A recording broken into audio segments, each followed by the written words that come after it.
Ja tu mēģini cilvēkiem sūtīt PDF, Word, Excel vai citu veidu dokumentus, esi uzmanīgs, jo šajā dokumentā automātiski tiek iekļaut dati par tevi, kurus tu iespējams nevēlies atklāt. Parādīšu piemēru. Šeit ir rtu.lv mājaslapa, un te ir saraksts ar līgumu paraugiem.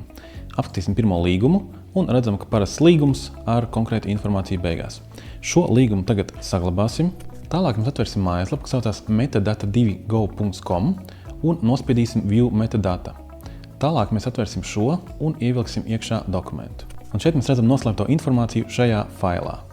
Tātad mēs, piemēram, redzam to, ka izveidotājs ir Anita Brīze.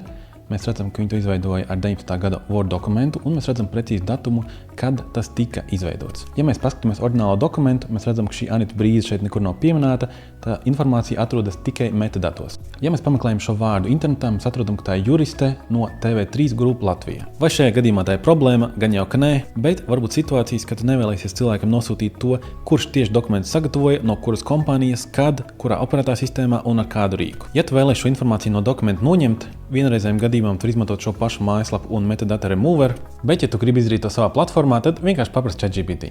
Es lietoju Microsoft Word. Pastāsti lūdzu, kā es varu eksportēt PDF dokumentu tā, lai tur metadatos nesaglabājas mana sensitīva informācija kā vārds, operētā sistēma un laiks. Lai to izdarītu, vispirms atver savu dokumentu un dodies uz file.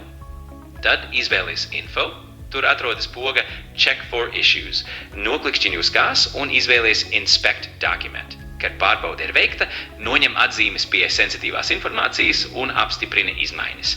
Pēc tam vari droši eksportēt dokumentu kā PDF un metadatos nebijus nekādas personīgās informācijas. Tas arī viss. Paldies par klausīšanos. Ja patika, saglabā informāciju un pastāst vēl kādam.